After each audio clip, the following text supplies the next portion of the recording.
Abdillah Mustafa Rasulillah Miftahi babi rahmatillah Adada ma fi ilmillah Salatan wa salaman daimaini bidawami mulkillah Wa ala alihi wa sahbihi wa mawalah amma ba'd Subhanaka la ilma lana illa ma 'allamtana innaka antal alimul hakim Rabbi syrah li sadri wa yassir li amri wahlul 'uqdatam min lisani yafqahu qawli. Qala Rasulullah sallallahu alaihi wasallam khairukum man ta'allama al-Qur'an wa 'allamah. Wa qala fi haditsin ghairihi man salaka tariqan yaltamisu bihi 'ilma sahhalallahu lahu bihi tariqan ilal jannah aw kama qala Rasulullah sallallahu alaihi wasallam. Puji dan syukur kepada Allah Subhanahu wa taala yang pada hari ini, pada malam ini Allah berikan kesempatan kita untuk bertemu kembali, untuk kembali mengkaji hadis-hadis baginda Nabi sallallahu alaihi wasallam dan memperbaiki bacaan Al-Qur'an kita secara kontinu dan semoga menjadi rutinitas kita yang menjadikan bekal kita untuk akhirat kita nanti. Dan alhamdulillah saya doakan juga kepada Bapak Ibu sekalian ya, yang mungkin tidak bisa berhadir pada malam hari ini. Kita doakan semoga Allah berikan kesembuhan bagi yang mungkin sedang sakit atau yang sedang dalam perjalanan. Kita doakan supaya Allah mudahkan segala urusannya. Allah jadikan kemudahan di dalam perjalanannya. Dan kepada Bapak Ibu sekalian yang telah berhadir, semoga Allah berikan kebaikan, Allah turunkan rahmat dan hidayahnya. Allah jadikan hati-hati kita semuanya menjadi istiqamah di jalan Allah Subhanahu wa taala dan menjadi istiqamah untuk menuntun daripada ilmu-ilmu yang pernah diajarkan oleh Rasul sallallahu alaihi wasallam sehingga pada hari akhir nanti kita dikumpulkan bersama baginda Nabi, bersama orang-orang soleh, bersama salafus saleh, ulama mutaqaddimin dan mutakhirin serta guru-guru kita yang berjasa sudah menyampaikan ilmu kepada kita saat ini. Dan salat dan salam kepada baginda Nabi sallallahu alaihi wasallam dan juga kepada ulama mutaqaddimin dan mutakhirin serta ulama zaman, para keluarga dan para sahabat baginda Nabi sallallahu alaihi wasallam ajma'in. Baik, pada malam hari ini kita isi sejenak terkait masih lanjutan dengan Syama'il Muhammadiyah sebelum kita lanjutkan kajian atau tahsin Al-Quran kita. Mari kita lanjutkan di beberapa hadis terakhir di dalam bab-bab terakhir di dalam kitabnya Syama'il Muhammadiyah. Kita sudah sampai di dalam bab yang ke-48. Sisa ada sekitaran 6 atau 7 hadis lagi. Karena kalau tidak salah semua ada 56 bab. Ya, ada 56 bab atau 55 bab. Baik, masih di dalam pembahasan tentang akhlak baginda Nabi sallallahu alaihi wasallam. Kita langsung saja kita mungkin akan membacakan secara cepat, mungkin tidak terlalu banyak penjelasan. Qala al-musannifu rahimahullahu taala wa nafa'ana bihi wa bi'ulumihi fid dharain amin ya rabbal alamin. Babu ma ja'a fi khuluqi Rasulillah sallallahu alaihi wasallam. Bab yang menjelaskan tentang akhlak baginda Nabi sallallahu alaihi wasallam. Haddatsana Qutaibah bin Sa'id, haddatsana Ja'far bin Sulaiman ad-Dubai. An Thabit an Anas bin Malik. Qala khadamtu Rasulullah sallallahu alaihi wasallam 10 sinin. فما قال لي أف قط وما قال لشيء صنعته لما صنعته ولا لشيء تركته لما تركته وكان رسول الله صلى الله عليه وسلم من أحسن الناس خلقا ولا مسست خزا قط ولا حريرا ولا شيئا كان ألين من كف رسول الله صلى الله عليه وسلم ولا شممت مسكا قط ولا عطرا كان أطيب من عرق رسول الله صلى الله عليه وسلم. Ini hadis diriwayatkan oleh Anas bin Malik radhiyallahu an. Beliau berkata, "Khadamtu Rasulullah sallallahu alaihi wasallam 10 sinin." Aku pernah berkhidmah, aku pernah mendedikasikan diriku kepada Rasul Sallallahu Alaihi Wasallam selama 10 tahun.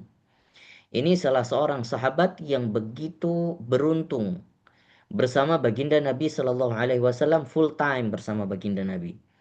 Kalau ada dulu anak kecil ya sebelum Anas bin Malik, itu ada namanya Abdullah bin Abbas, sepupu baginda Nabi Sallallahu Alaihi Wasallam.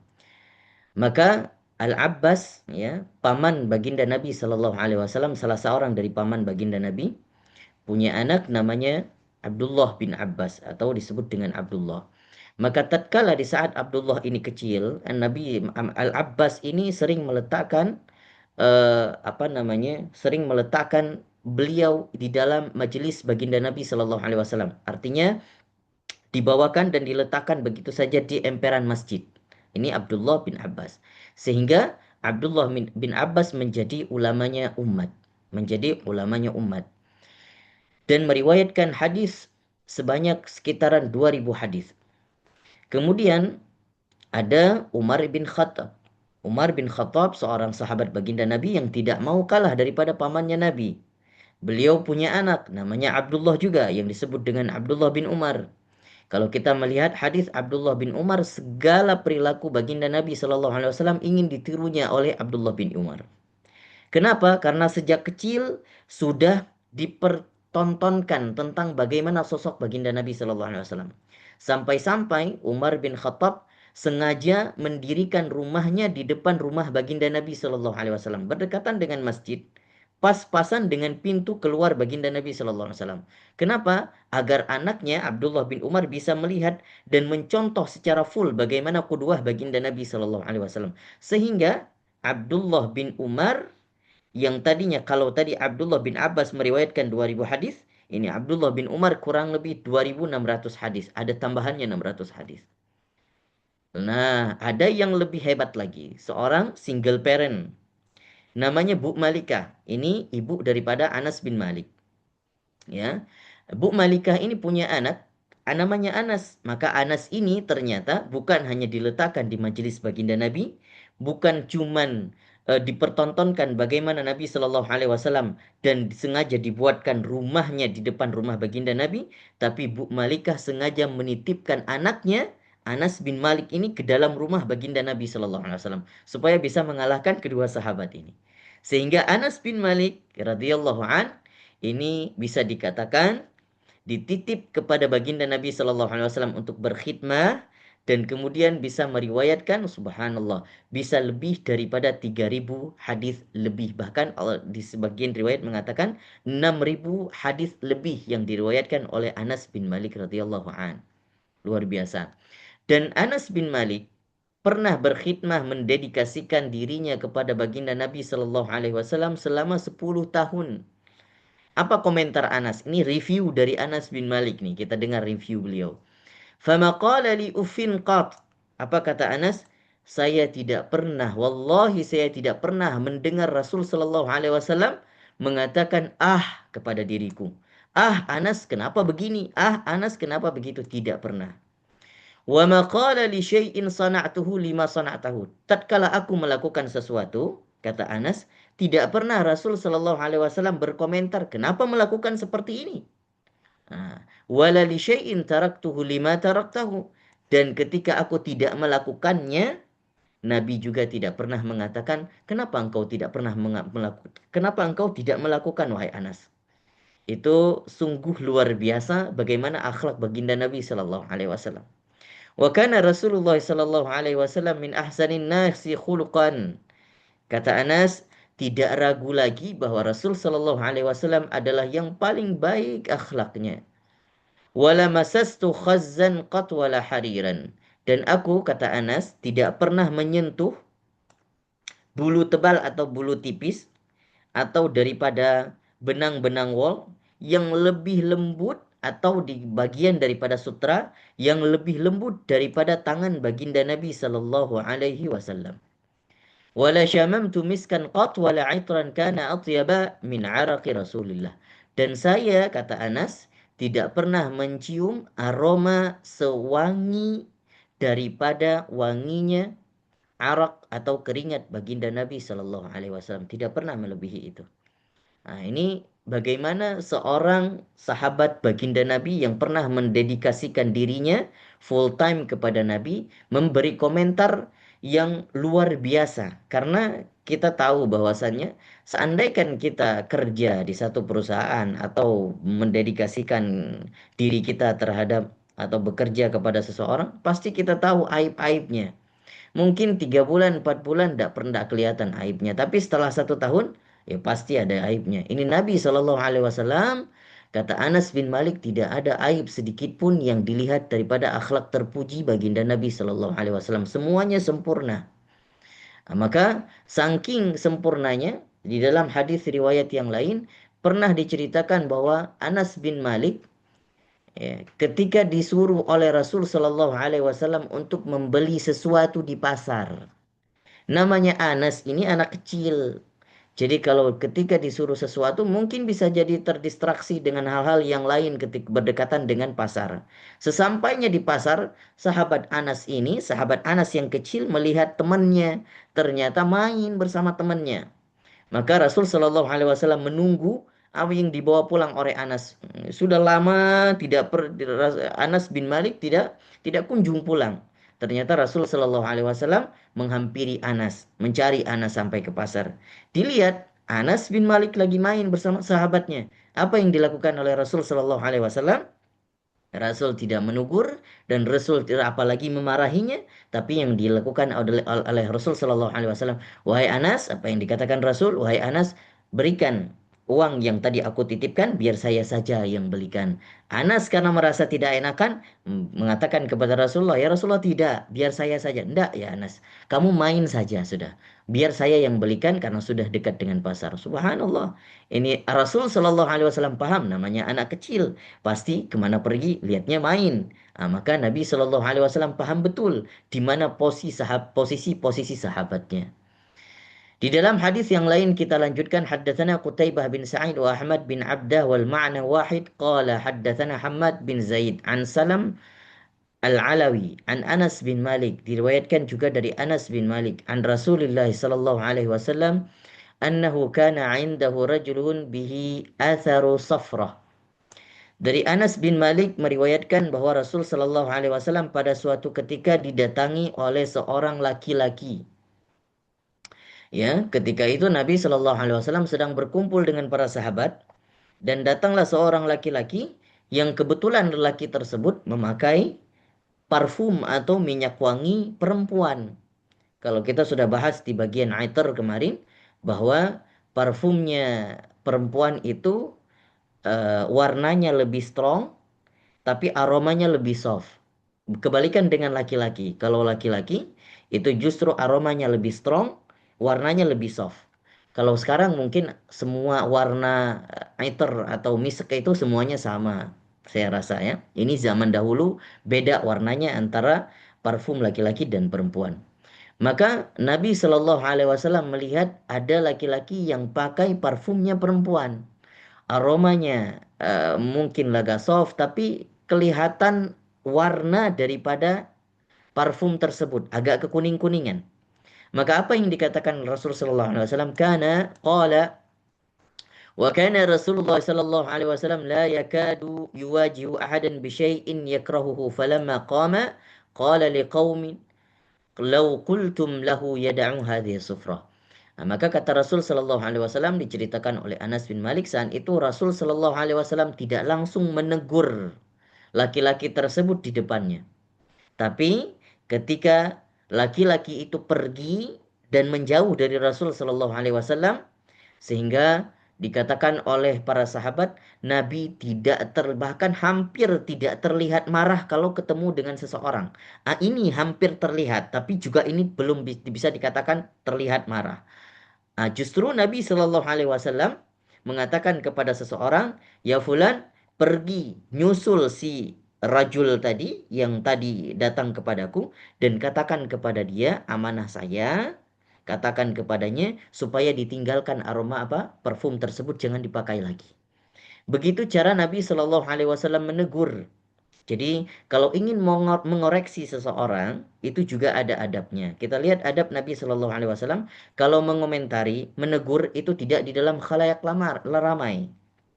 Ya, jadi justru kalau kita lihat ada hukum yang diambil oleh Imam Asy-Syafi'i tentang batalnya wudhu orang-orang yang makan khusus makan daging unta. Kenapa? Sebenarnya asal hukumnya boleh, tapi Imam Syafi'i mengambil istimbat hukum ini daripada riwayat Nabi Shallallahu Alaihi Wasallam yang seorang sahabat itu ketika makan bersama-sama, selesai makan daging unta bersama Rasulullah dan para sahabat lainnya. Maka hendak waktu itu datang waktu sholat dan Nabi hendak melakukan sholat. Ternyata sudah saf, sudah berdiri.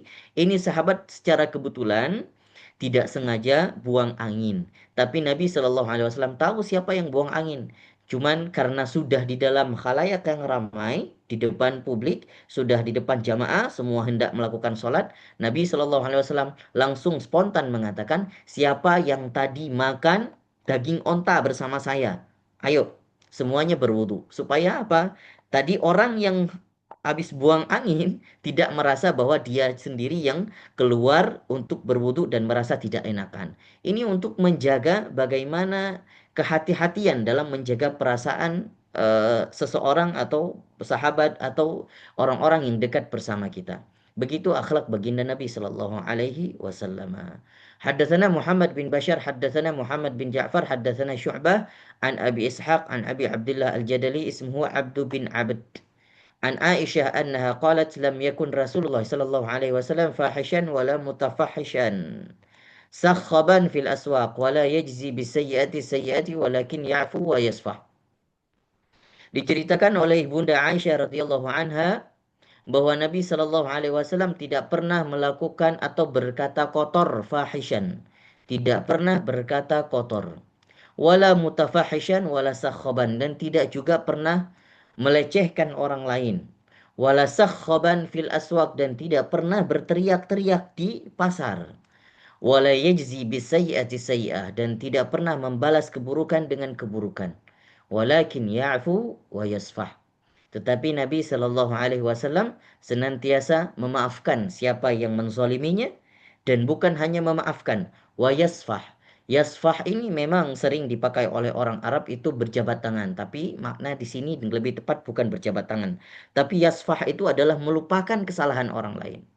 Subhanallah Bapak Ibu sekalian, ini hal yang paling rumit dan paling sulit kita lakukan.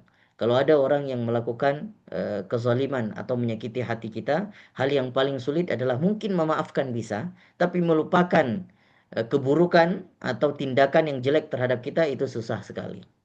Tetapi Nabi Shallallahu Alaihi Wasallam, bagaimana kita lihat dengan banyak cerita-cerita riwayat, bagaimana Nabi Shallallahu Alaihi Wasallam diletakkan kotoran unta oleh orang-orang Quraisy, ya, oleh Abu Jahal CS. Di sana ada Uqbah, di sana ada Utbah bin Rabi'ah, di sana ada Walid bin Utbah, di sana ada Muawiyah bin Khalaf. Mereka sepakat ketika melihat Nabi Shallallahu Alaihi Wasallam sedang sujud, salat di dekat Ka'bah. Abu Jahal spontan mengatakan, ya fulan, siapa yang dari kita ini yang berani ngambil kotoran atau jerawan daripada kambing yang kita sembelih kemarin? Datang Uqbah bin Uraiqid. Ini datang seorang sahabat yang sangat keji, ya, bukan sahabat, seorang sahabat Abu Jahal yang sangat keji, paling senang kalau ngeladenin ngerjain Nabi Shallallahu Alaihi Wasallam. Biar saya yang ngambil Abu Jahal. Ternyata ketika setelah setelah diambil dan kemudian ini CS-nya Abu Jahal meletakkan kotoran unta atau jeroan di punuk baginda Nabi Shallallahu Alaihi Wasallam ketika sujud. Tapi apa yang dikatakan Rasul Shallallahu Alaihi Wasallam setelahnya, Rasul melihat satu-satu daripada tatapan, melihat Abu Jahal, melihat Abdullah bin Uraiqid, Uqbah bin Uraiqid, melihat Utbah bin Rabi'ah, melihat Walid bin Utbah, melihat Muawiyah bin Khalaf, dan satu-satu disebutkan namanya oleh Rasul Sallallahu Alaihi Wasallam, didoakan agar kebinasaannya. Ternyata terbukti ini doa Nabi Sallallahu Alaihi Wasallam yang tadinya satu-satu diperhatikan oleh Nabi di perang Badar, semuanya hancur, semuanya mati. Ya, tinggal ini Utbah bin Uraiqid yang matinya setelah perang Badar. Tapi sempat ditahan oleh sahabatnya, oleh sahabat-sahabat Muslim, dan mati ketika dihukum pancung oleh Rasul Shallallahu Alaihi Wasallam tentang bagaimana kejinya terhadap baginda Nabi Shallallahu Alaihi Wasallam. Maka Nabi Shallallahu Alaihi Wasallam, kalau kita melihat bagaimana sifat memaafkannya ketika dua malaikat yang turun, malaikat penjaga gunung, dan menawarkan kepada baginda Nabi Shallallahu Alaihi Wasallam untuk ditimpakan kepada penduduk Bani Thaqif yang ada di Taif. Tapi apa kata Nabi Shallallahu Alaihi Wasallam setelah Rasul Shallallahu Alaihi Wasallam mendoakan dan mengeluh kepada Allah Subhanahu Wa Taala dengan kalimat yang begitu lembut? Apa kata Rasul ketika setelah dilempari oleh penduduk Taif? Rabbi ilaman takiluni. Wahai Tuhanku, kemana engkau akan bawa diriku ini? Am ila ba'idin yatajahamuni. Apakah engkau membawa diriku kepada penduduk yang jauh yang mereka itu melempariku? Am ila aduwin malaktahu amri. Atau kepada orang-orang Quraisy, penduduk sekitaranku, dan dia menguasai daripada seluruh urusanku. Tapi apa lanjutan Nabi Shallallahu Alaihi Wasallam? Illam yakun alayya ghadab, illam yakun bika alayya ghadab fala ubali, walakin afiyatuka hiya awsa'uli. Kata Nabi, ya Allah, aku tidak peduli ya Allah. Engkau bawa aku kemana saja, mau orang lempar aku, selama kemurkaanmu tidak turun kepadaku, ya Allah, aku tidak peduli. Aku tidak open. Aku tidak perlu tahu. Bahkan siapapun yang ingin menghancurkanku, silakan. Maka kalau kita lihat Nabi Shallallahu Alaihi Wasallam tidak pernah marah kalau kepribadiannya dilecehkan. Nabi Shallallahu Alaihi Wasallam tidak pernah marah kalau urusannya di diganggu oleh orang-orang. Tapi Nabi Shallallahu Alaihi Wasallam begitu marah kalau seandainya urusan Allah Subhanahu Wa Taala diganggu. Apabila hak-haknya Allah dilecehkan. Nah, ini Nabi Shallallahu Alaihi Wasallam yang paling terdepan untuk membela hak-haknya Allah Subhanahu Wa Taala.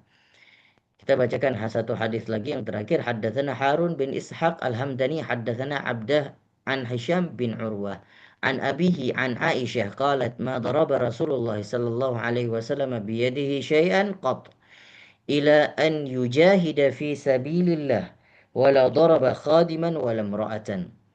Kata Ibunda Aisyah radhiyallahu anha bahwa Nabi sallallahu alaihi wasallam tidak pernah memukul apapun itu, baik benda hidup maupun benda mati. Nah, ini menunjukkan bahwa bagaimana Nabi Shallallahu Alaihi Wasallam ya melihat bahwa Islam itu rahmatan lil alamin, baik benda hidup maupun benda mati tidak pernah dipukul.